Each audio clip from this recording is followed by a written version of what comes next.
All right, we're going to get started here. All right, good evening, everyone. I would like to call the regular meeting to order and announce that the board met in closed session and that the following action was taken on item number 2.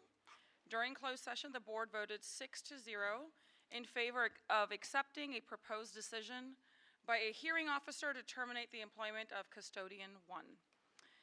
Also, and I would also like to announce that tonight's meeting is being video recorded and will be available on the district's YouTube channel. I would like to announce that there are blue cards available at the table just outside of the boardroom for anyone who wishes to address the board. If you do wish to address the board, please complete the card and hand it to the staff member at the table to my right. Please be sure to complete the card indicating whether the matter you wish to address is on the agenda or not on the agenda. If the matter is on the agenda, we will assume you wish to speak when that item comes up, and we will hold your card until that time. First up, we do have our Pledge of Allegiance. I would like to call on Ms. Amanda Beatles from Arlene Hine Elementary's education partner. And you can please come forward. And then I will turn it over to Ms. Chet Espinoza to read some fabulous things about Ms. Beatles.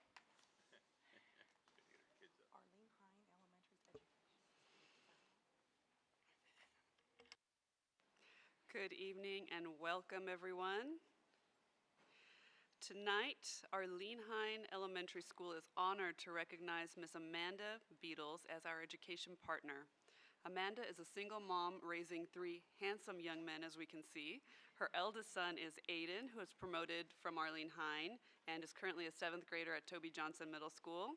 Caleb and Bryce are in the 5th and 2nd grade at Arlene Hine Elementary. Amanda is very active in her children's education. From the moment Aiden started kindergarten 8 years ago, Amanda began working in her children's classrooms. She soon was asked to help out as a yard supervisor and happily took on the task. This sparked her interest in working with children, which led her to become a paraeducator. When the office was going through a difficult time and desperately needed someone familiar with the school, the staff, and the students, she was again asked to help out. Amanda was there, ready and willing to help out in any way that she could.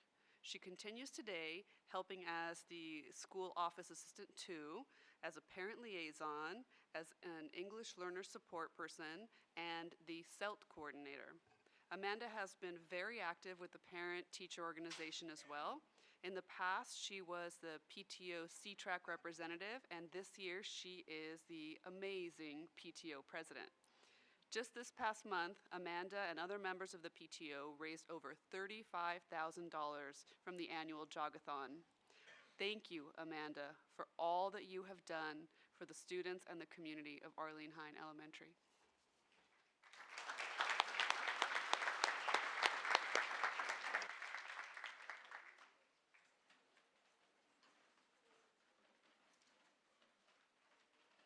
Salute, pledge. I pledge allegiance to the flag of the United States of America and to this republic for which it stands, one nation, under God, indivisible, with liberty and justice for all. Would you like to say anything? You don't have to, but you have an opportunity. It's an amazing school district. It's an amazing school district to work for. I love Arlene Hine. It has had amazing past leaders and current leaders, and love the community that I work in. I serve for, and I love my children. So in the end, it's always about the kids. Love children. Thank you. Congratulations for all your hard work. And would also like to recognize our principal from Arlene Hine, Ms. Lynn Mayer.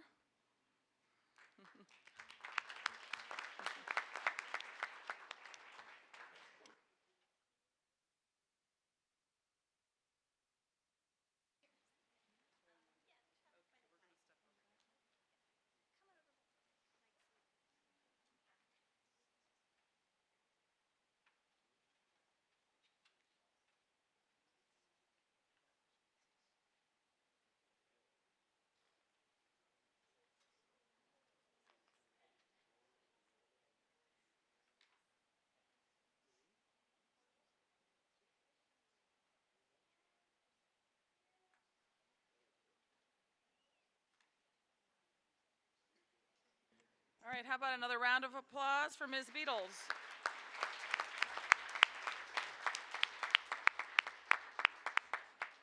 Thank you for all that you do in our Arlene Hine family. All right, next up we have our high school student representative reports. First up, we have Elk Grove High School.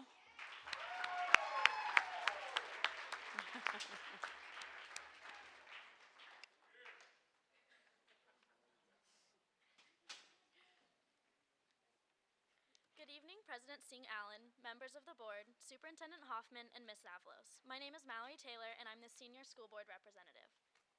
And my name is Cecily Trejo, and I am the junior school board representative. And we are proud to report on behalf of Elk Grove High School. We would like to begin by congratulating our FFA program for qualifying 18 students to nationals this year in Indianapolis. We took 5 agri-science teams, and they all placed in the top 10, with Kylie Appleman and Delaney Sarantopoulos taking home second place for the herd. In the Ag Sales Division, we finished 7th, and the Farm Business Management team earned a bronze recognition. We are very proud of our FFA department. All first period classes are accepting non-perishable food donations during the annual Kids Can food drive. By giving, we know that we are becoming more generous and caring as we consider the needs of others. We are also becoming more creative. Some of you may have had Elk Grove High students trick-or-treating in your neighborhood for Kids Can donations. This was a new way our students found to help support the Elk Grove Food Bank. The Elk Grove High School Fall Homecoming Extravaganza met and exceeded all expectations. We had a full stadium for our annual Clash of the Gridiron Girls. This year, the class of 2017 won their 3rd victory, supported by the class of 2019. The Powder Puff Cheer Guys, as always, stole the show with their cheer antics and dedication to the art of cheer. The homecoming parade was a delight to the young and old alike. We were led by our Grand Marshal, Miss Cheryl Sidmore, in dramatic fashion. The route runs in front of Joseph Kerr Middle School, where our herd pride invites the Knights. We are always touched by the joy of our Jesse Baker students. At their corner, we make sure to make time for a special connection, and it couldn't be more precious. The parade is also an opportunity to showcase elements that make Elk Grove High School diverse and accomplished, like TDA, drill, band, color guard, ag, USMC, German club, RM, class spirit trucks, and of course the floats. Nobody builds floats like the Thundering Herd, and this year was spectacular. The theme was amusement parks. The freshmen made a splash with Six Flags Freshman Kingdom. Sophomores recreated the Big Dipper from the boardwalk. The class of 2018 went big with Universal Studios, and seniors won with a little Disney magic surrounding their princess castle. The halftime show began with the presentation of the homecoming court and the crowning of homecoming king Jeremy Kolb and Queen Molly Wollstonecraft. The night ended with a victory on the field. So all was well for the herd in Thunder Stadium. After homecoming, the theater department presented Sherlock Holmes vs. Dracula, an original production. It was such a success that an encore performance was necessary to accommodate those who found it to be a must-see. The Key Club, ASB, Cheer, class councils, and peer counseling students have just received our Celebrate the Seasons families. We will be collecting donations to purchase gifts to bring a little holiday season delight to other students in our district. We would like to thank Annette Stringer in the district office for coordinating this program and making it possible for us to participate in the spirit of giving. Link Crew is in the mentoring phase of our year-long activities. We have had 2 follow-up meetings so far, and in December, we will be hosting Cookies and Cram. This gives our freshmen time and place to meet up with their Link leaders to get help preparing for final exams. And yes, there really are cookies to help make the time a little sweeter. Tomorrow will be our second of 4 Unity Days. The purpose of Unity Day is to help all of our incoming students make connections, make a difference, and be heard. Unity Day allows students to tell their story in a variety of activities. One favorite is Cross the Line, where students respond to a variety of prompts that give them an opportunity to see that they are not alone in the challenges they are facing. Unity Day changes the way we interact on campus. For example, one group pledged that they would say hi to everyone in their group when they saw each other around campus. Many take the opportunity to express gratitude or to right wrongs, we all leaving knowing that one person can make a difference. Once you have been a part of the herd, community spirit just stays with you. Some of our alumni have come up with yet another way to give back. They have started an organization called Youth of the Nation Apparel. Their goal is to help students extend their voice by creating apparel that shares their unique positive message across the nation. The freshmen model unity with none the same but all together. The sophomores decided on a clever connection. Juniors are all about friendship, no matter how you say it, while the seniors share the sign for love. Each design is a unique creation by our students, and through the marvel of the internet and social media are being marketed across the nation. Last week, we recognized 342 students who earned a 3.67 or above GPA on their spring semester report cards last year. Of those, 193 had a 4.0 GPA or above. We are proud of our herd in the classroom. The women's volleyball team continues in the state championship playoff, hosting Newark Memorial in the Cartwright tomorrow at 7 p.m. Over the weekend, our football team advanced in the D1 playoffs and will meet Turlock here in Thunder Stadium this Friday evening at 7 p.m. Finally, Isabella Dobson will go to the state cross-country meet for the second time this fall. She is the first girl to represent Elk Grove High School at state since 1993. Go Herd! This concludes our report from Elk Grove High School. As always, we invite the board to attend our many activities and sporting events. Thank you. Congratulations. Great job.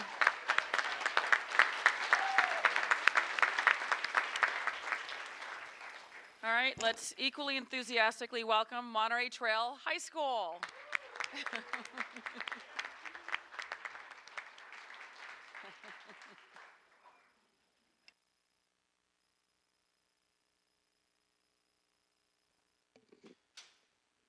Good evening, Board President Singh-Allen, members of the board, Superintendent Hoffman, and Ms. Avalos. My name is Kellyanne Balanai, and I'm ASB President. And I am Teresa Declinas, ASB Vice President. And we are proud to represent Monterey Trail High School. Go Mustangs! On August 30th, Monterey Trail hosted Back to School Night, an event that allowed parents and family members to be introduced to their child's current classes and teachers. Monterey Trail's academics continue to excel. Students who received a 3.75 or higher and perfect attendance for terms 3 and 4 of the last school year were recognized at our Fall Awards Night on October 24th.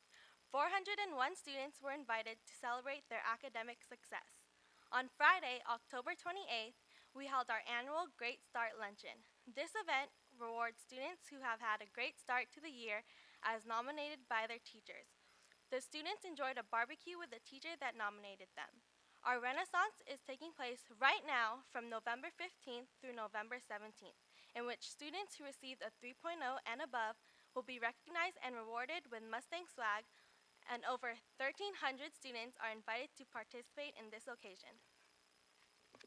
For ASB, on August 11th, we held our Welcome Back Assembly to introduce our staff, teachers, and administration and ASB students. The following Friday, the class of 2017 kicked off the year with Senior Sunrise at the Mark Macris Memorial Stadium. Seniors were able to watch the sunrise, bond with their peers, and enjoy complimentary juice and donuts. Senior picnic took place on September 17th.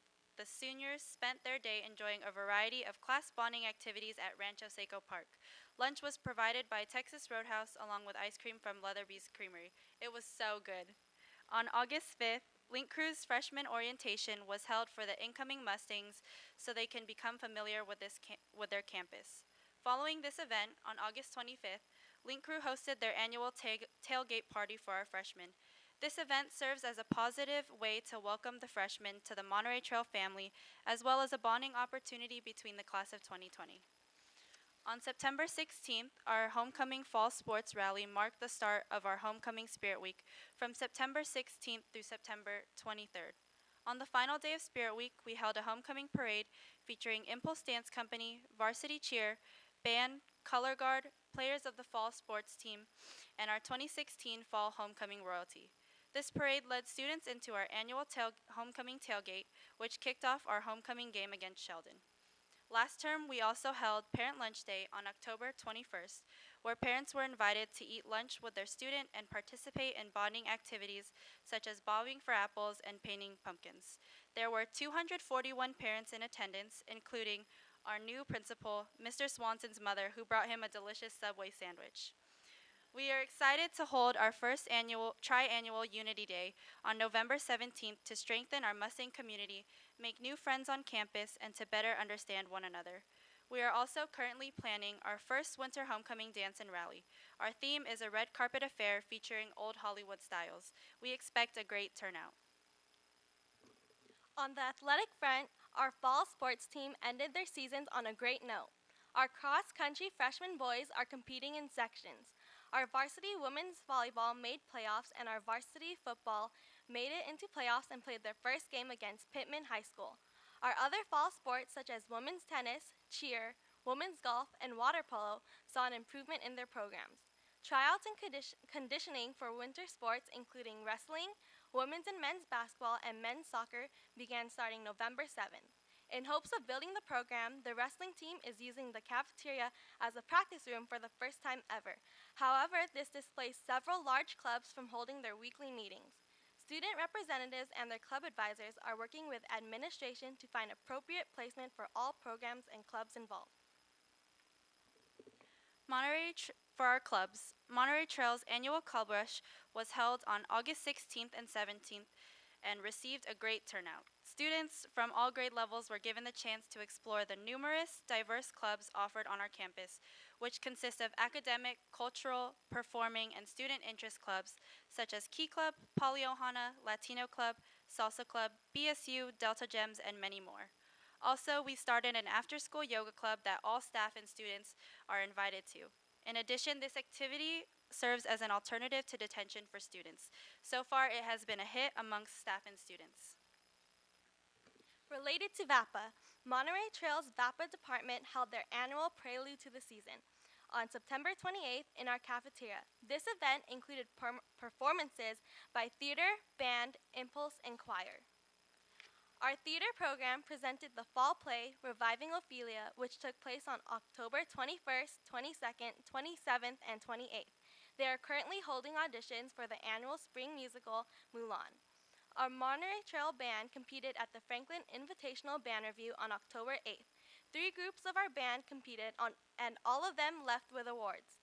Our jazz band was awarded 4th in their division, marching band was awarded 2nd in their division, and symphonic band was awarded 1st place. On November 5th, marching band and color guard competed in the Great Bowl Classic in Lodi. At this event, senior drumline major Dylan Fang received 1st place for his field conducting. Monterey Trail is extremely proud of our 2 advanced art students, Ashley Shai and Douglas William, who won the EGUSD No Excuses Attendance Poster Contest. There are only 12 winners selected from kindergarten through 12th grade throughout the entire district. We thank you for your time and support. Teresa and I will be reporting back to you on March 7th with even more exceptional achievements by the Monterey Trail Mustangs. Thank you. Excellent. Great job.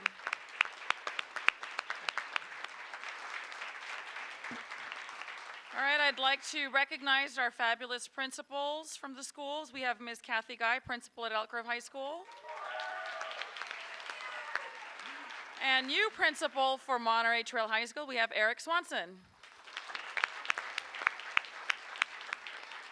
All right, nice job, students. You may be dismissed. Thank you. Okay, next up, we have our academic recognition of fall student athletes and coaches. I'd like to call on Rod Edmiston, and assisting, we'll have 2 board members, Tony and Chet, since it's a big group.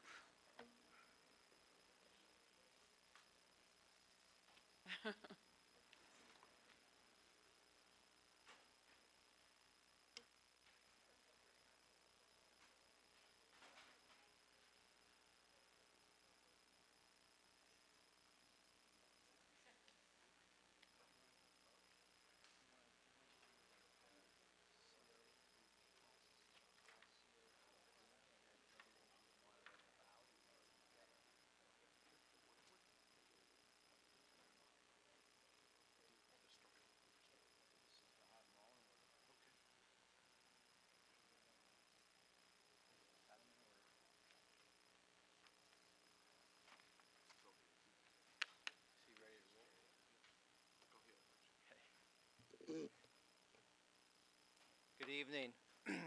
President Singh-Allen, members of the school board, Superintendent Hoffman, Ms. Avalos.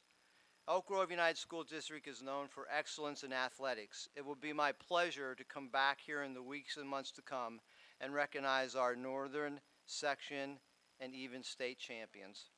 But this evening I am honored to bring you a different sort of champion. These teams exemplify what being student athletes are all about. Excellence not only in their athletic activity, but also in the classroom. The following teams had the highest grade point average at their school this fall.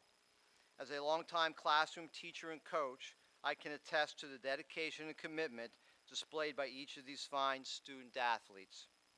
With that, I would like to introduce the coaches and the captains of our GPA champions for our fall sports. Consumnes Oaks High School, women's tennis, 4.0 team GPA, Coach Chris Wall, captains Naoka Iwaya and Renee Coombe.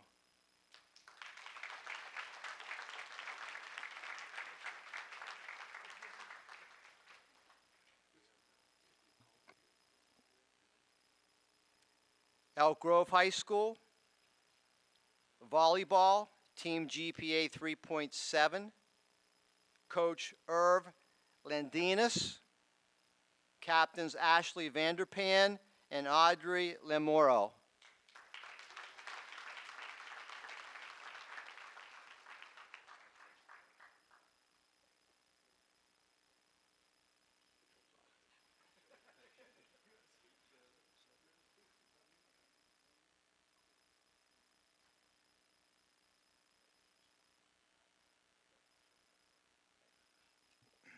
Florin High School, cross country, team GPA 3.5, Coach David Bry, captains Layla Takir and Brian Ea.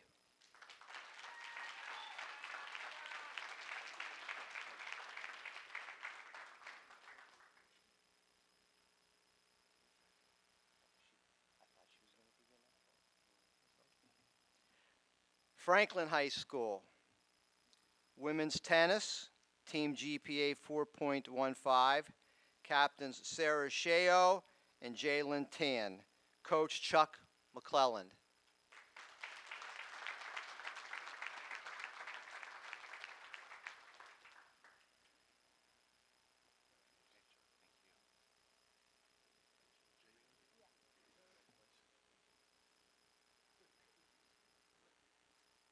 Laguna Creek High School, women's tennis, team GPA 4.05, Coach Cody Norman, captains Kiyomi Sun and Cheyenne LaRogue.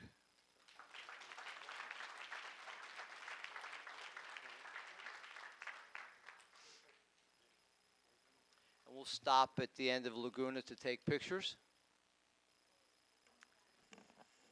Any family members, you're more than welcome to come closer and get those memorable photographs.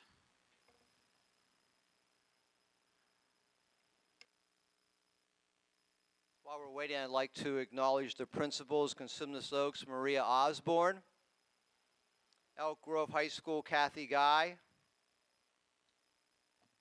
Florin High School, Denise Escobar, Franklin High School, Chantel Abiani, and Laguna Creek High School, Doug Craig.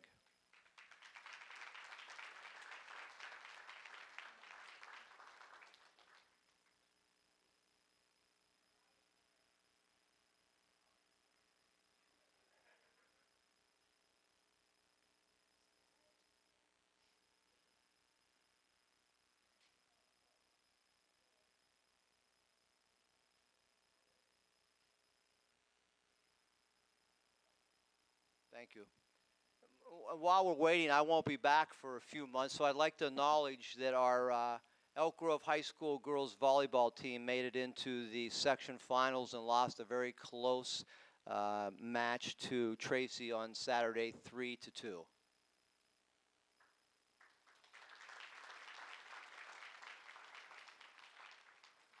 Okay, Monterey Trail High School, water polo, team GPA 3.94, Coach Hillary Hong, captains Courtney Chang and Samson Lim.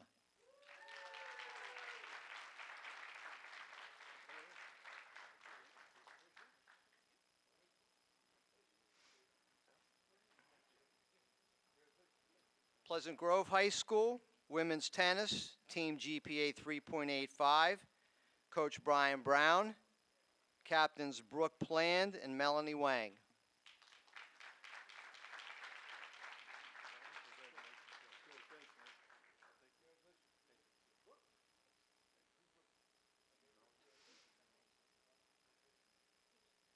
Sheldon High School, women's tennis, team GPA 3.82. Coach Nancy Tran, captains Krista Lee and Teresa Newen.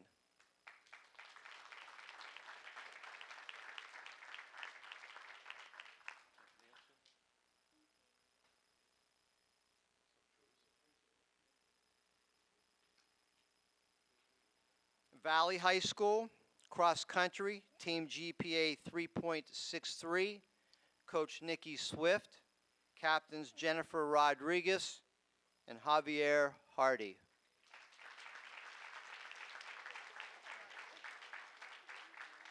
And I'd like to acknowledge the principals from the high schools: Monterey Trail, Eric Swanson; Pleasant Grove, Hank Meyer; Sheldon, Paula Duncan; and Valley, Richard Gutierrez.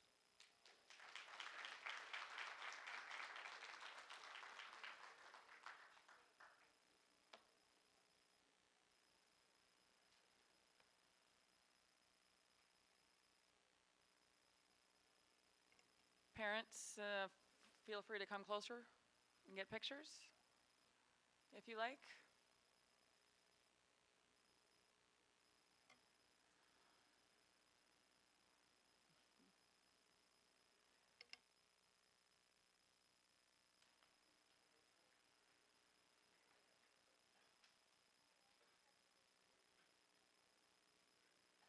Thank you. Job well done. Thank you.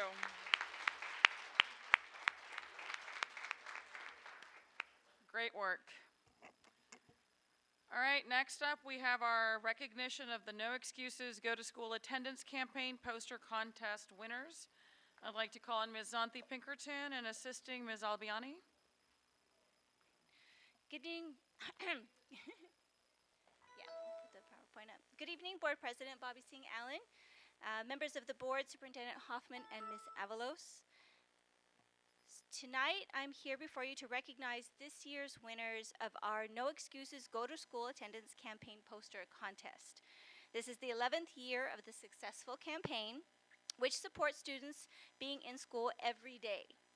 Before we continue, I'd like to thank my team, Suzanne Thibault, and also Sandeep Dosanjh, who make sure the program works every year. They do a great job. They support the students, and they make sure the attendance campaigns continue on. Elementary students were asked to illustrate the phrase, "Have fun at school every day," with a hashtag @SchoolEveryday. Secondary students were asked to illustrate the phrase, "Be active," hashtag @SchoolEveryday. And 12 winning illustrations were selected. Illustrations will be printed as posters, which will be distributed to promote student attendance at school sites.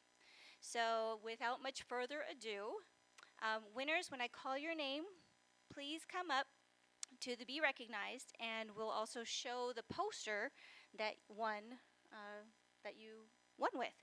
So here we go with the poster contest winners. And they're going to come from this side and come across so we can also get pictures with their actual artwork that they've done.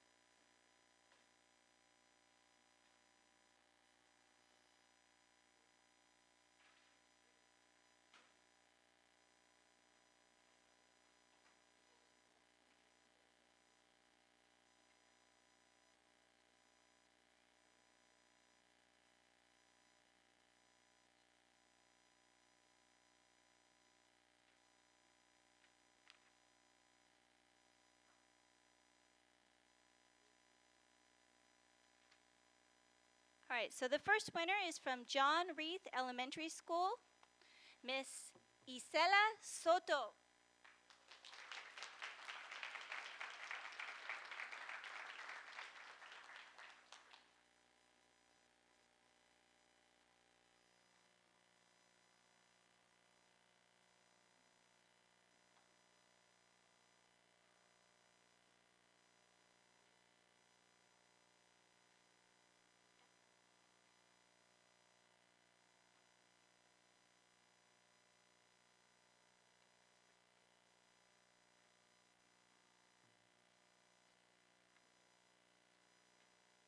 And the next winner is Alisa Fongpanya from Roy Herberger Elementary School.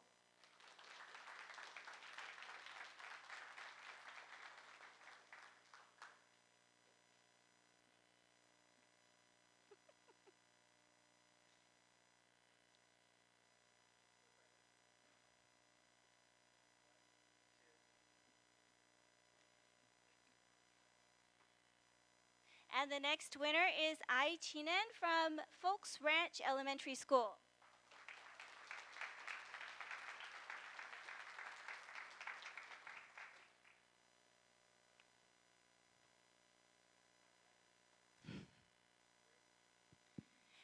And the next winner is William Vang from Arthur Butler Elementary School.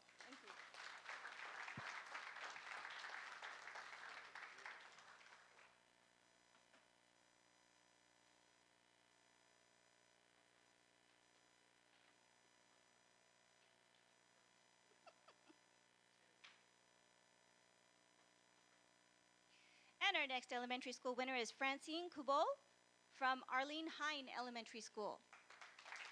Is Francine here? Nope. All right. Francine unfortunately was not able to make it, but her artwork is here. And it looks great. Yes, yes. Ooh, ah. The next winner is Miles Martinez from Helen Carr Costello Elementary School.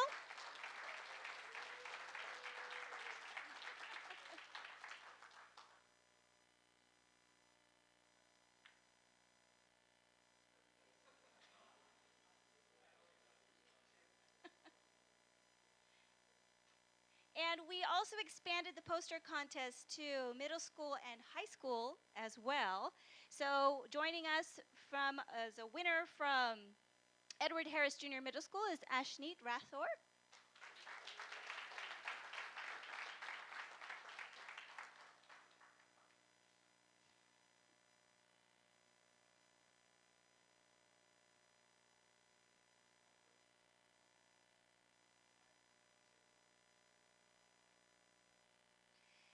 And from Joseph Kerr Middle School is Carson Sears.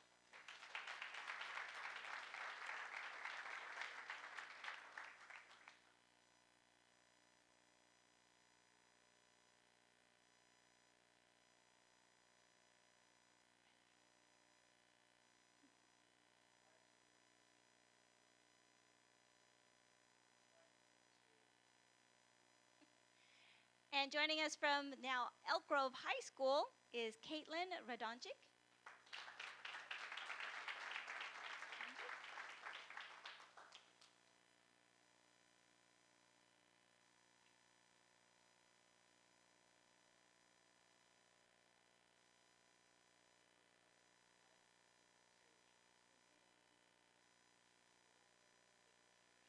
And from Laguna Creek High School, we have Alexandria Conkler. Is Alexandria here? All right, that's her artwork. And also then from Monterey Trail High School is Ashley Shai.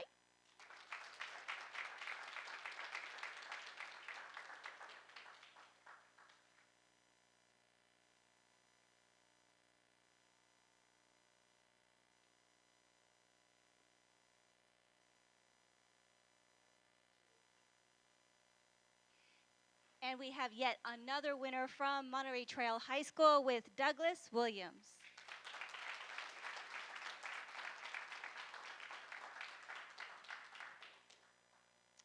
All right, so let's give all of them a warm hand of awesomeness.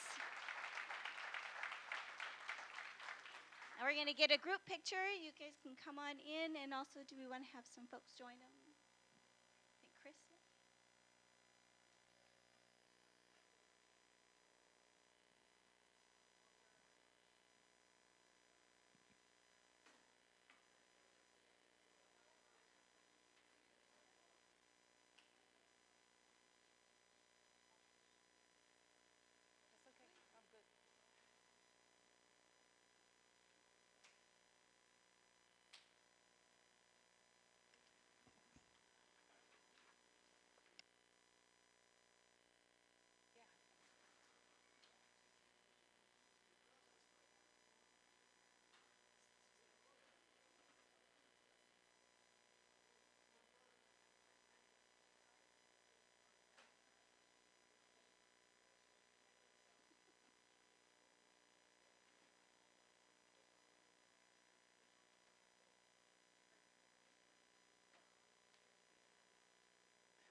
All right, how about another round of applause for our amazing and talented students?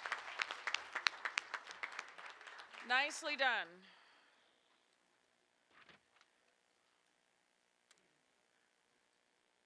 And now it's going to thin out. How sad. All right, next up on our agenda, we have student expulsion recommendations, requests for student expulsions. I would like to ask if anyone wishes to address the board in closed session regarding a student expulsion recommendation. Seeing none, I will call for a motion to approve the request for student expulsions. Move request for approval. Motion to approve for Mr. Forcina, second Mr. Madison. All those in favor, please say aye. Aye. Okay, thank you. Public comment, I'd like to call on anyone submitting a blue card for an item not on the agenda. I do not have any blue cards, so I'm going to move on. Going once, going twice. All right. Consent agenda, Mr. Forcina. Thank you. Yes, I move the consent agenda with items 1 through item 21. All right, we have a motion to approve item consent agenda 1 through 21 for Mr. Forcina. Do I have a second?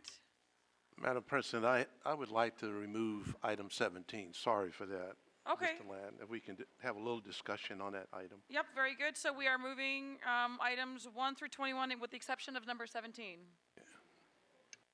All right, all those in favor, please say aye. Aye. All right, we will come back and address that towards the latter part of the agenda. Thank you. All right, we do not have resolutions, LCAP update, budget update. Ms. Shannon Hayes. Oh.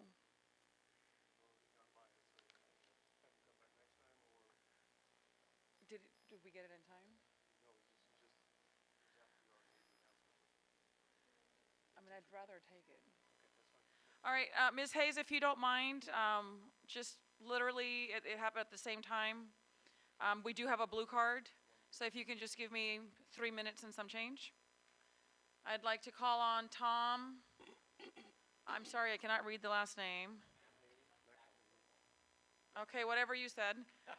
If you can just restate your name for the record. And then, sir, you have 3 minutes. Thank you, Madam President. Thank you. I'm Tom McElhenney. I'm your neighbor.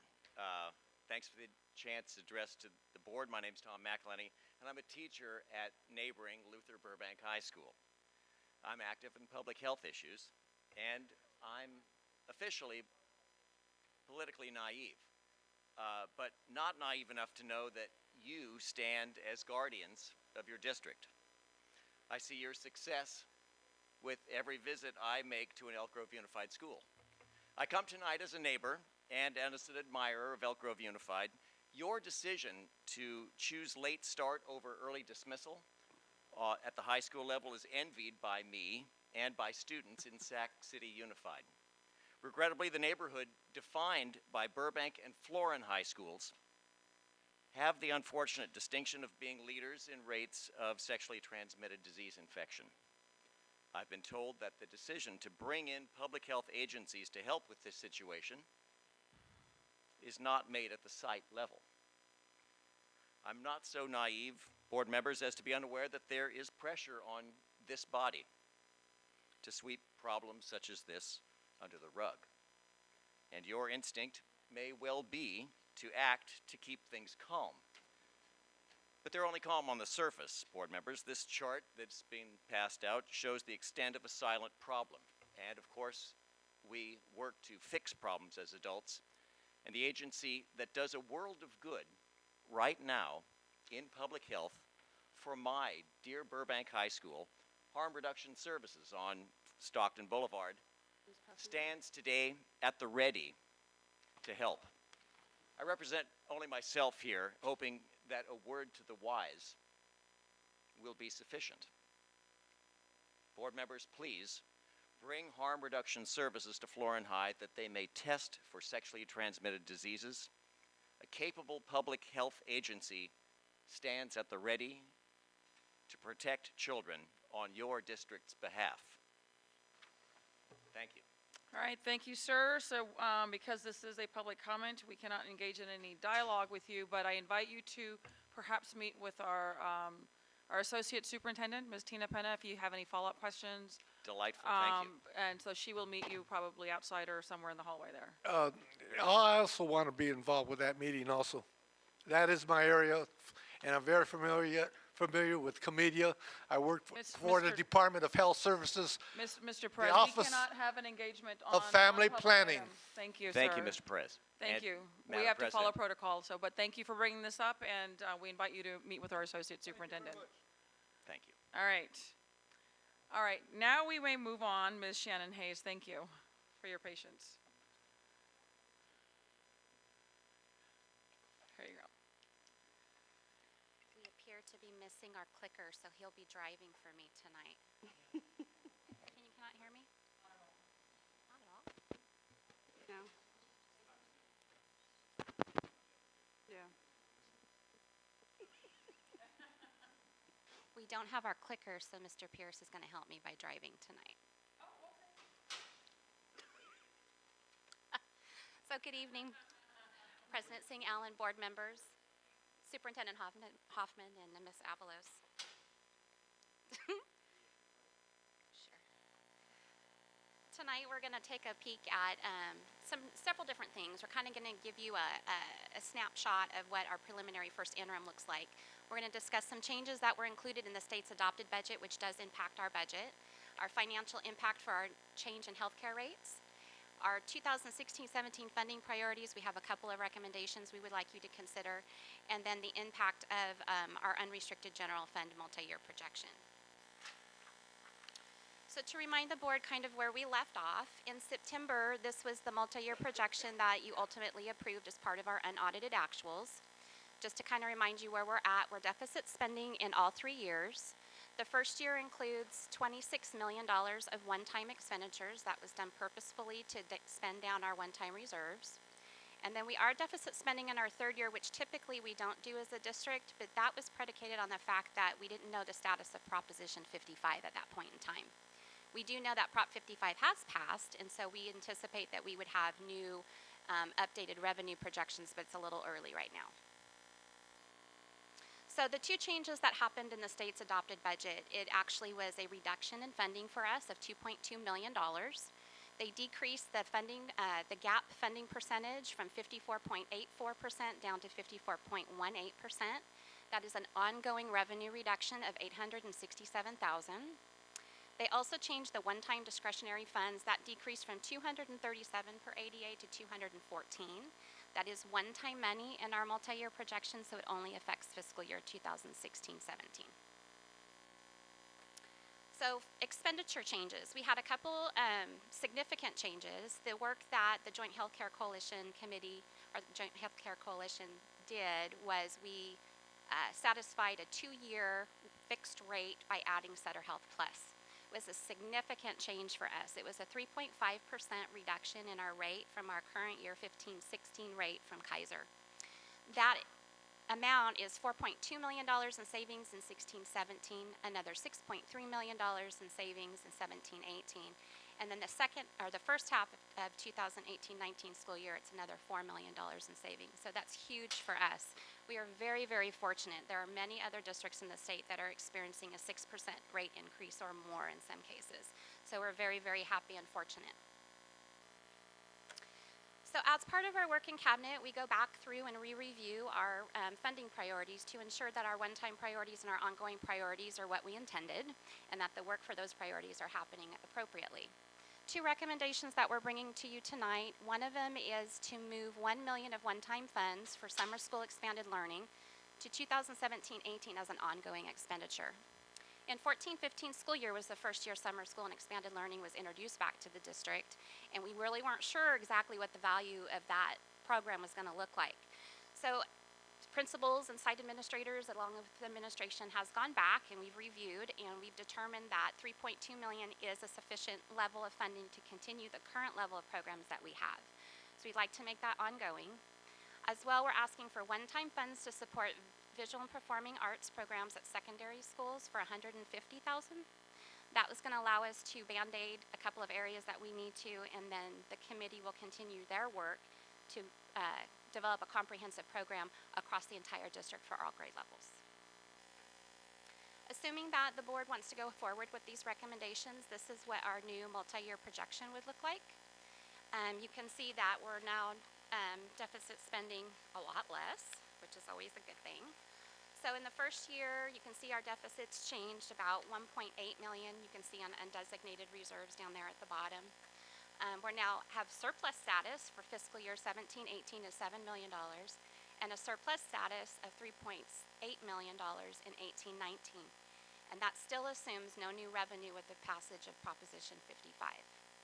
So as part of first interim, what we will do is the undesignated amounts will be rolled into the reserve for funding priorities with anticipation of building the 2017-18 school year budget. So our next steps, we'll be bringing to you our first interim report for approval in December. We have the 2015-16 auditor's report we'll also be bringing. And then in January, we're excited to see what the governor's budget proposal will be. And then we'll be providing second interim report to you in March. With that, I'll take any questions you might have. All right, thank you, Ms. Hayes. Any questions or comments for Ms. Hayes? Mr. Perez? Slide 5. Provide one-time funds to support the visual and performing arts program secondary schools. Can we double that to fund K to 8? I'm not sure where the committee's work at is providing for elementary schools. It was my understanding, and Ms. Penna might be able to provide more clarity of why we're just doing middle schools can't hear and you. high schools. So there was a board communication that outlined where this number came from and sort of the process. This was to take care of the Band-Aid, if you will, for the immediate and temporary fix. The long-term comprehensive is still being analyzed, and I'm sure Mr. Forcina can provide us with an update as to the work on the VAPA committee. The board also provided elementary districts, or the elementary sites, with stipend funds that are being used this year to fund things like after-school visual and performing arts types. So that was built into the budget already this year. So it's coming in, but not for this. But I also know that we're spending after-school programs in the arts too, but this is beyond that, right? This would be on top of the after-school support programs, Right. yes. And so why can't we match that at the K to 8 level? That's what I'm wondering. We can, but it's not the recommendation right now. Yeah, this is just an update. This is not an action item. This is just Update? a report.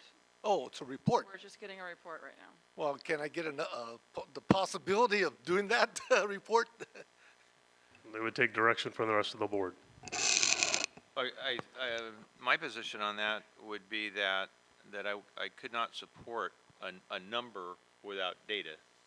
The 150,000, while I understand it, and is a stopgap till we finish the report, is based on data. That was the collection of information from all the secondary sites. At this point in time, no information is being collected from elementary sites, and so a number is arbitrary at this point, and I would have to see data. So why wasn't data collected at It's the part of the work of the committee. The committee work is not done yet. So you're gonna Yes, the continue doing data sets to determine Yes, if the the K to 8? comprehensive analysis for VAPA is happening as we speak. Okay, great. And Mr. Forcina sits on that committee. And at the end, towards the end of our meeting, when we have our board reports, I know that there was a meeting and he'll provide us with that input at that time. Any other questions on this before we go on to Ms. Chaitis Espinoza? Mr. Perez, any follow-up questions, or can we go on to other board members? All right, if you have another question, you can come back. We'll go to Ms. Chaitis Espinoza. So also on slide 5, the expenditure for summer school expanded learning, I'm likely to support it. I definitely like the idea, but since we started this in 2014, just a heads up that when we do get closer to actually taking action on this, I'd love to see whatever information we have to show the impact of these dollars in the last couple years. Do you have a clarification, Mr. We Hoffman? did that report recently, so I had to check. I know you were out, so we can look to see if that overlapped, and we can get you that report. But we did one that covered the entire summer school program. Appreciate it. Thank Yep. you. Any other questions from colleagues? Questions, comments? We're good? All right, thank you, Ms. Hayes. Yes, please, Mr. Hoffman. So just one comment with regards to the health care savings on the premium fees. As Ms. Hayes said, many districts are paying percentages above 4 to 6%. And as we talked with Kaiser folks, one of the things they said is, you're a healthier group than the other groups that we're working with. And the wellness work that we're doing, we can look people in the face and name individual people who, because they've done their wellness checks, are still with us and working with us and contributing to our work and contributing to their families. And then other people have just identified things earlier. And again, just an overall healthier group. And so the wellness piece is a key part of what we do in E4. It's not just talk. Right. It's part of what we do, and now we're actually seeing results financially, which is that's just crazy talk. So I just thought I had to mention that. Thank you. Winning. Thank you very much. That's outstanding. All right, no facilities update. So bargaining units, any bargaining unit wishing to address the board? Nope. All right, we're good. All right, there are no reports, so we will go on to our public hearing action items. First up, we have our tentative agreement between Elk Grove Unified School District and California School Employees Association, CSEA 2016-2017. Mr. Riley. Good evening, President Singh-Allen, members of the board, Superintendent Hoffman, Ms. Avalos. The tentative agreement between Elk Grove Unified School District and the California School Employees Association was ratified by CSEA. As such, the Board of Education is asked to conduct a public hearing to present the tentative agreement reached through negotiations on October 25th, 2016. After closing the public hearing, the board should be asked to take action to approve or ratify the tentative agreement. At this time, I would like to call for a public hearing on the tentative agreement between the district and CSEA. All right, I will close the public hearing and call for a motion to approve the 2016-2017 tentative agreement between the district and CSEA. So moved. Motion to approve, Ms. Albiani. Second. Second, Ms. Titus Espinoza. All those in favor, please say aye. Aye. All right, thank you. Next item, Education Code Section 17556. Consideration of resolution to convey an easement for public road and an easement for public way and pedestrian purposes to the City of Sacramento at the Charles Mack Elementary School. Mr. Pierce. Thank you, President Singh-Allen, members of the board, Superintendent Hoffman, Ms. Avalos. This is a follow-up to your November 1st meeting where the board adopted a resolution of intention to convey an easement. This is the formality of the actual conveyance of that easement. Again, this has to do with a curb cut bus turnout at Charles Mack Elementary as part of their new parking lot project. If you haven't seen it, I would invite you to check it out. It's quite nice. So this conveys basically the curb and gutter to the City of Sacramento. It does require a 2/3 vote. I would be happy to answer any questions that you might have. All right, any questions for Mr. Pierce? No. All right, I will call for a public hearing on the granting of easements. I will close the public hearing and call for a motion to adopt resolution number 37, conveying an easement for public roadway and easement for public way and pedestrian purposes to the City of Sacramento at the Charles Mack Elementary School site. Move approval, resolution 37. I'll second it. We have a motion to approve from Mr. Forcina and a second from Mr. Perez. All those in favor, please say aye. Aye. Thank you. Thank you, sir. All right, moving to action items. Establishment of annual organizational meeting of the Board of Education. Mr. Hoffman. So just a point of clarification, because we pulled the item, the 17, we want to do that during, this is a new process for us.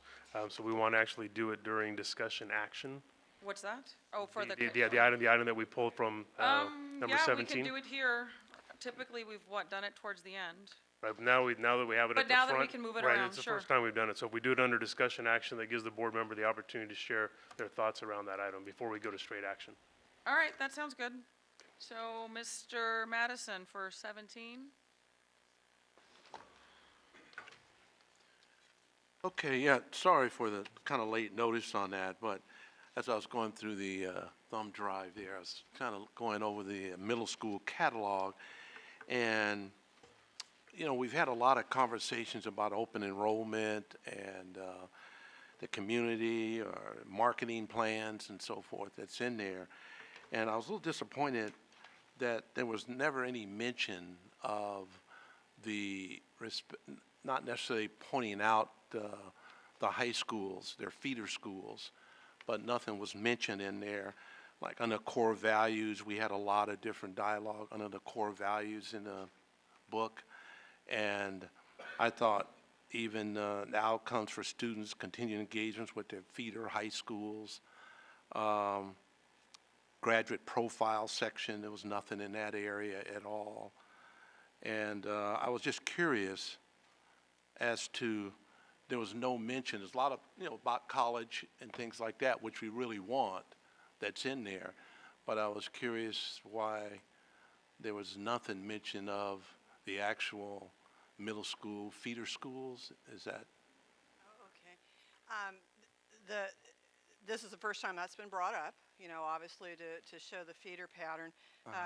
As you did note, we do, and we actually changed the order of this. We certainly do put some information in there about college readiness. Right, you did. We also put in information about all of the core subjects that are offered at our various schools, and put some examples for some of the enrichment courses that are offered. The reason that we don't do that site by site is because they do differ greatly, and I think that the information is that they are to check with their site during the registration process to determine the course offerings.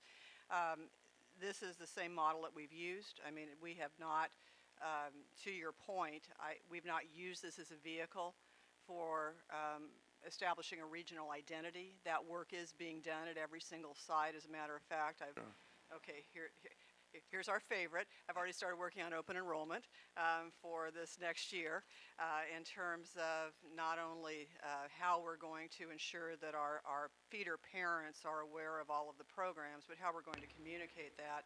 Xanthi has done a tremendous job with marketing this year. She'll be bringing a report to the board at the December meeting. And so this has just not been the place that we have done it, but there is work underway at each of the schools ensuring that there is a brand, ensuring that there is a regional identity, and ensuring that there is that sequence from elementary to middle to high school. If the board does give direction to add something, certainly that can be done. Right. My thought was that a lot of parents look at the catalog, and we do a good job on it. I'm not criticizing it at all. But I just thought perhaps with the open enrollment and trying to identify our schools and make sure they stay at their home schools, that perhaps something could be mentioned in that area. So that's what I was looking at. So one thing we can do is, I think when you see the report on the marketing piece that we're doing, that will answer a lot of the things that you're speaking towards. As we move forward, if we want to do some blending of some of that information in there, I have to kind of get my head around, how we do that in an informational document versus a promotional. So it'd take me a little bit of time to kind of get my head wrapped around that. And from a timeline standpoint, this is something that we need to get done so we can start course registrations. But the idea is an interesting one.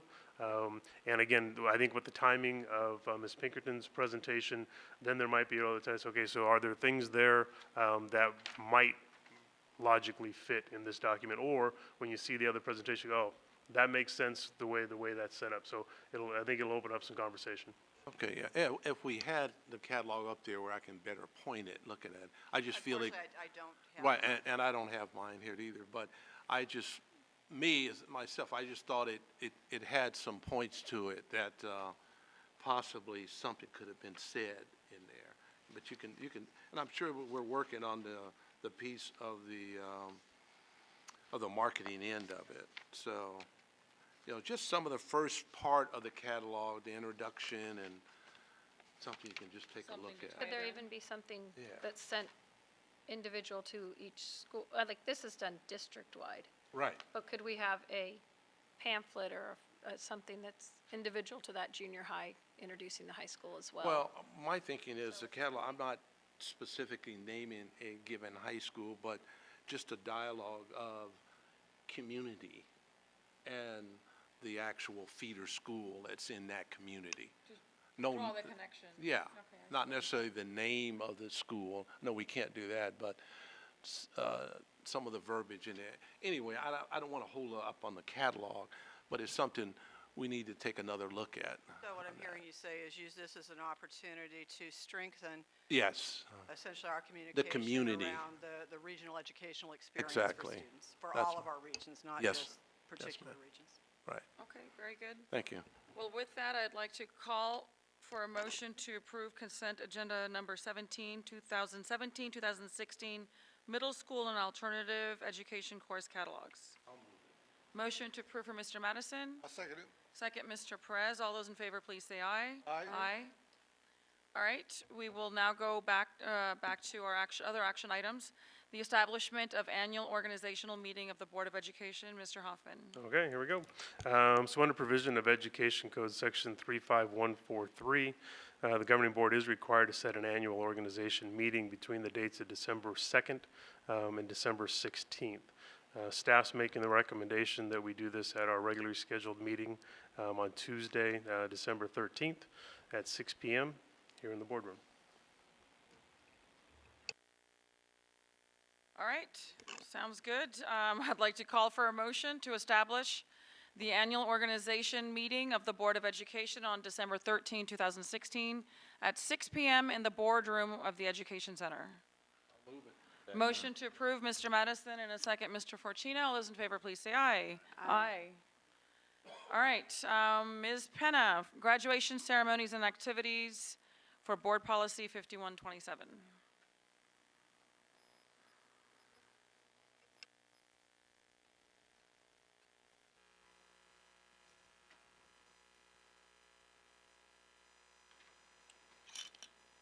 Thank you, and officially good evening, President Singh-Allen, members of the board, Superintendent Hoffman, and Ms. Avalos. As you will recall, revisions to Board Policy 5127 were presented to the board for their consideration and input at the November 1st, 2016 board meeting. Tonight, I ask the board to take action on that policy revision, which recommends that students be allowed limited self-expression at graduation by being permitted to wear one item of personal or cultural significance in addition to their district-approved cap, gown, and tassel, and any school-issued awards. I am going to read this into the record, and so what we are asking you to do is to approve the addition of this language into Board Policy 6127. The Board of Education recognizes that the diversity of the district school communities enriches our schools, strengthens our students' educational experiences, and prepares students as global citizens. Therefore, it is the desire of the board to authorize limited student expression at high school graduation ceremonies in order to accommodate and acknowledge students' desire to demonstrate their individuality and personalized self-expression through the use of a symbolic adornment to the graduation dress and regalia within limitations set forth in Administrative Regulation 5127. Following the presentation last time, I went back and talked with others, and we have 4 steps ahead of us should the board approve this evening. The first is to finalize the AR 5127, to clearly outline the process for implementation, to inform all stakeholders, and then finally to implement the policy at our 2017 high school graduations, which will be held at the Golden One Center. So with each one of those, and we got some good news on that. So with each one of those, further defining what we are going to do is that we will define and clarify criteria for students' limited self-expression at graduation ceremonies. And to Ms. Espinoza's point the last time, I actually went home and started thinking about some things. And some of the things were, well, we obviously want to make sure that we give size limitations, which we had already drafted in as a proposed AR. But also to make sure that we don't have moving parts or sound or things that are perhaps not inanimate. Thinking, honestly, I thought snakes, around the neck. That would be worn around the neck. And I thought, okay, we need to be a little more clear about what we're asking. So we'll certainly go through and further define and clarify that. We also clearly need to vet the AR through our principals, through our vice principals and activities directors. They will play a large role in the implementation of it, and therefore they need to be on board and their input needs to be valued and reflected. We will seek our legal review and feedback. Again, we've been working with our attorneys all through this. And then finally, as with all ARs, approval will go through our cabinet. So in terms of the process for implementation, we know that part of the process that we're proposing is a short application that would include students' and parents' signatures. We also, to Mr. Forcina's point, want to create common tools and processes to make sure that we have consistent and calibrated implementation across all schools. To make sure we're acting with a common timeline, to make sure that we do have tools like a master approval list, knowing that we can't anticipate every single thing, but there are broad categories that we certainly can put on that. And we also need to make sure that students and parents have an opportunity to appeal if the initial item is denied. And so that first would go to a school principal and then on to our secondary education department. In terms of informing our stakeholders, we know that we need to communicate the information to our senior students and parents, and that communication needs to be explicit to include not only the criteria, but also the timeline and process for approval. We have a number of communication venues, vehicles that we can use, our websites, our school loop, and school bulletins. And we need to widely advertise the time frame for submission and approval of the items. So we know we will do that. And finally, through the implementation process, we would implement it for both comprehensive and alternative education graduations. And we know if this is approved, this is the first year. So we have to monitor the implementation like we do, take a look at what worked, where we need to improve, and make those modifications for the 2018 ceremonies. So this is a timeline for action with each of those 4 steps. You'll see here not only the action, but the responsibilities of who will be involved in our time frame. Should this be approved tonight, we will be working through November through January to finalize the AR. The process for implementation will be parallel because obviously much of what we put in the AR is going to be reflected in that process. We'll begin informing stakeholders early April. We'll initiate the approval and appeals process in mid-April through May. And then, of course, we have our graduations the final week in May. So with that, I would ask the board to vote on the recommended revision to Board Policy 5127. Thank you, Ms. Penna, for that excellent update. Any additional questions that Ms. Penna did not answer previously? Ms. Chidas Espinoza. Not questions. I just want to thank you, Ms. Penna, for fielding all of my questions last time. And I want to thank my colleagues, actually. The discussion that we had last time was very helpful to me in clearing up my concerns about how this would work. I want to thank again all of the stakeholders, the members of the advisory committee that helped draft this. I had some reservations mostly about making sure that there wasn't too much subjectivity of the kind that would get our staff in trouble or leave them feeling like, you know, they didn't have us solidly behind them because there might be some room for confusion. But I'm happy to support this time. I think it was maybe you, Ms. Penna, I'm not sure who said to me, who made the point about, you know, we shouldn't penalize all of our students based on, you know, the rare one who will maybe take this policy and abuse it. So I'm looking forward to seeing how this works out in the spring of 2017. Anybody else have any additional comments or questions? All right, I also want to thank the work of the committee, and I do think that this update accurately reflects the diversity of our great district, and hopefully perhaps other districts will catch on once we have this implemented and we've learned from it. Definitely, I think I could easily see other districts adopting similar, and it shows that we're a leader on this again. So thank you for all of that. I would like to call for a motion to approve the revisions to Board Policy 5127, graduation ceremonies and activities. Motion to approve for Mr. Madison. I second it. I heard Mr. Perez, so second Mr. Perez. All those in favor, please say aye. Aye. Very good, thank you. All right, moving on. Mr. Pierce, resolution to participate in the Sacramento Regional Zero Emission School Bus Deployment Project for the California Air Resources Board. Thank you again, President Singh-Allen, members of the board, Superintendent Hoffman, and Ms. Avalos. So I just want to touch on a couple of the points that I brought up to the board last time, and I don't want to go into all of it, of course, unless you want to have the conversation. So again, this is a grant program called the Sacramento Regional Zero Emission School Bus Deployment Project. It's actually administered by the California Air Resources Board, but also in assistance with that is the Sacramento Metro Air Quality Management District. It's a very unique partnership that includes both of those boards, as well as SMUD, the Twin Rivers Unified School District, the Sacramento City Unified School District, and obviously the Elk Grove Unified School District as well. Under the grant, the Air Resources Board will pay approximately 70% of the cost of these 10 buses that are before you tonight, as well as the infrastructure for the charging stations. Fueling cost for 2.5 years, basically to charge those vehicles. And then the Sacramento Metro Air Quality Management District will pick up another 12%. In the end, for about $3 million worth of buses, the commitment from the district financially would be just over $600,000. At our last meeting, the board had a lot of really good questions. I did follow up with those, albeit late. I apologize for that. I want to touch on a couple of those. I do want to add one other unique component of this grant. Most grant programs for our buses require that we retire buses from our diesel fleet. This program does not require that.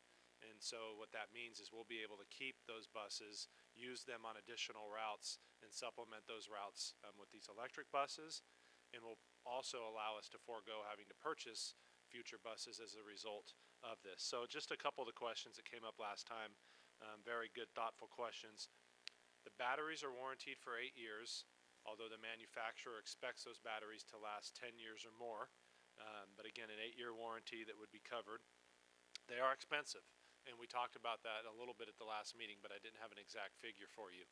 The cost to replace the batteries for each of these buses is $54,000. So suffice it to say, in a 10-year period, if all 10 buses need new battery packs, you'd be looking at a cost of $540,000. One thing I mentioned I wanted to compare that to was the cost to fuel these buses. And so in my response, I shared with you, annually we would suspect the cost to fuel 10 buses with diesel to be a cost of about $100,000. Over the course of time, there actually is a savings to the district. If we were to say bank that fueling charge and then buy those batteries at that 10-year period, the district would actually be making money in the process of doing that. Very good.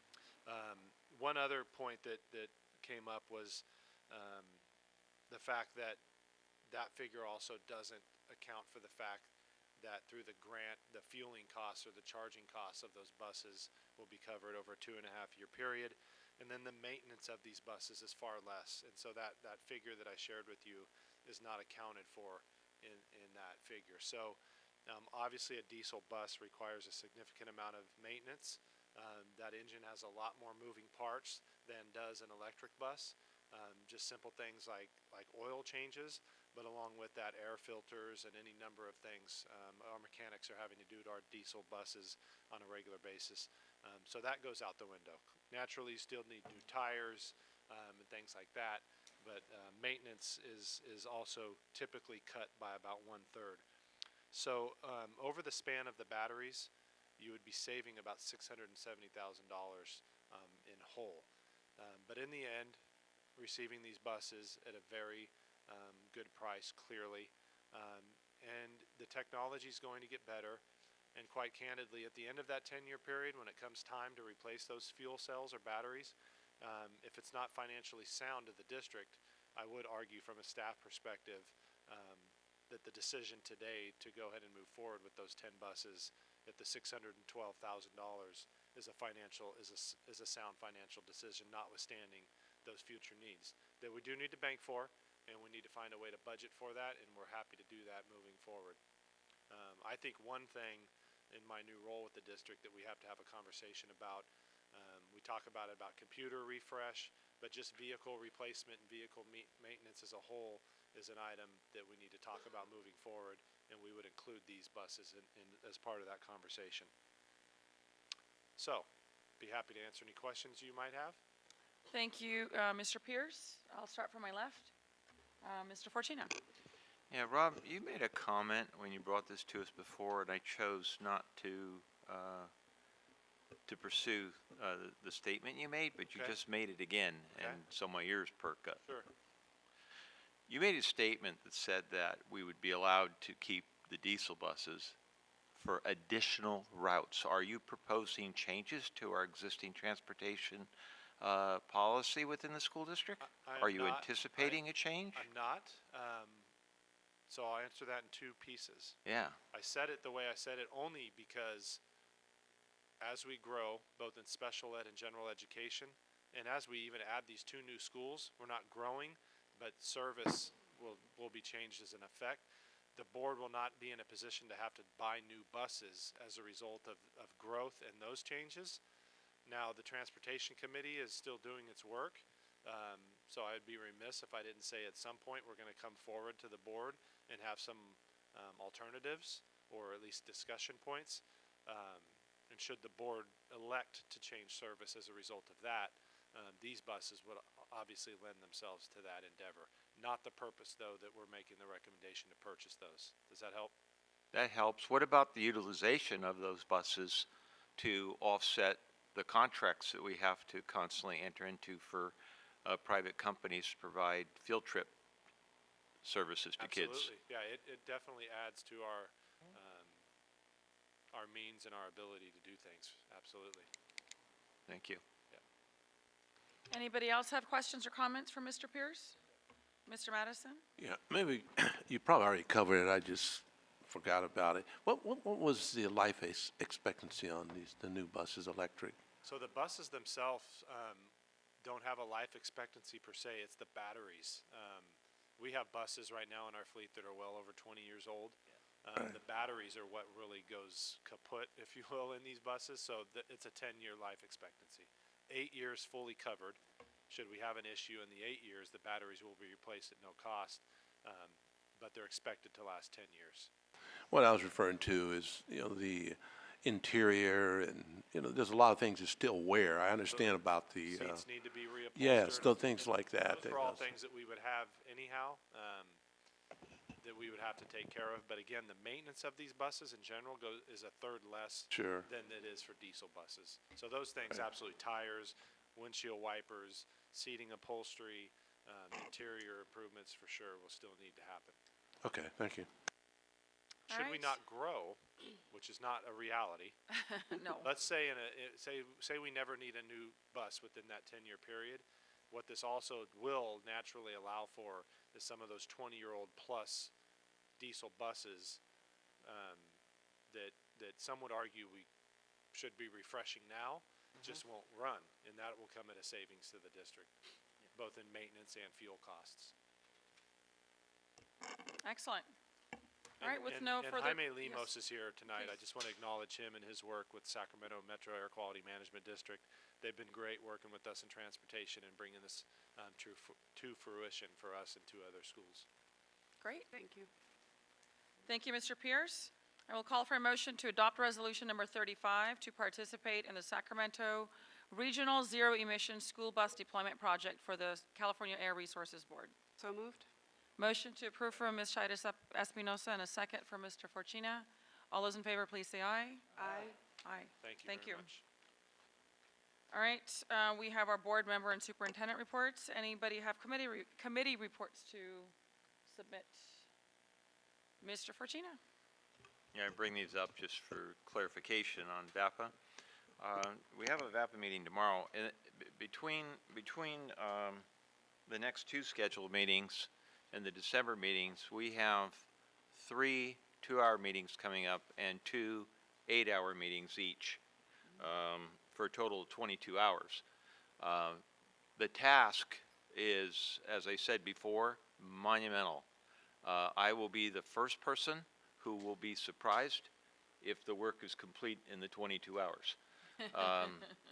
But it has to be, because the recommendations need to go to Cabinet in January and be on the table in February when this board begins its deliberation on the use of the dollars available to fund program.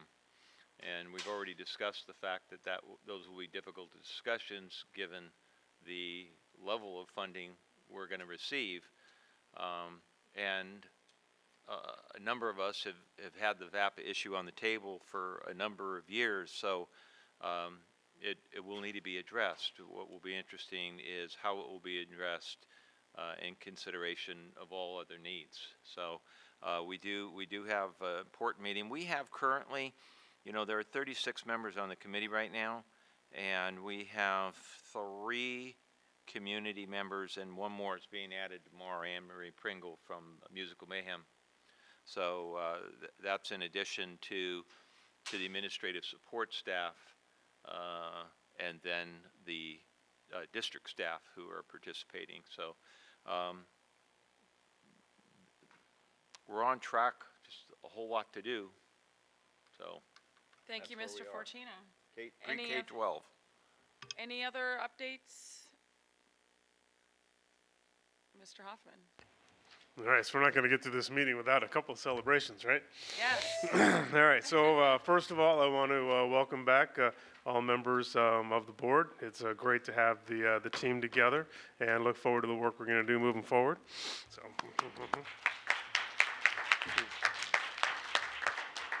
Obviously, the passage of Measure M with an overwhelming majority of our community. Rob and I talked about, and there's ways to run a campaign, and and all the work that was done outside in conjunction with our employee associations, we could have sat back and just relied on our community, but I think the work that we did and the relationships that were built as a result are going to pay off long term as we do the work moving forward. 51 passed. Holy cow! I mean, that one I'll be. That was a nail biter. They weren't sure that was going to get done, but in the end, we got the support at the local level, at the state level as well, with regards to valuing the work that we're doing at the schools. And then obviously 55 is a huge piece on the operational side. So proud to be a Californian, proud to be an Elk Grovian, and proud to be superintendent of Elk Grove Unified School District. So thank you very much. Amen to being a proud Californian now. Any items from the floor? Yes, Ms. Chidas Espinoza. So I believe before we are back here again, we will, all of us, be attending the CSBA annual conference. Yes. Do we have 100% participation this time? Excellent. Well, I'm very excited about it this year. I hope you are too. Those of you who have been there before know that there is an overwhelming number of things to do and see and learn. So I just want to encourage you all to use the website so you can get a glance and maybe strategize where you're going to learn the most. And of course, I assume we will continue our tradition of coming back and reporting to the board and sharing out what we learned. So just wanted to plug the AEC website that I'm sure you'll get emails to tell you how to get there and all that good stuff. So, That's right. And Thank see you there.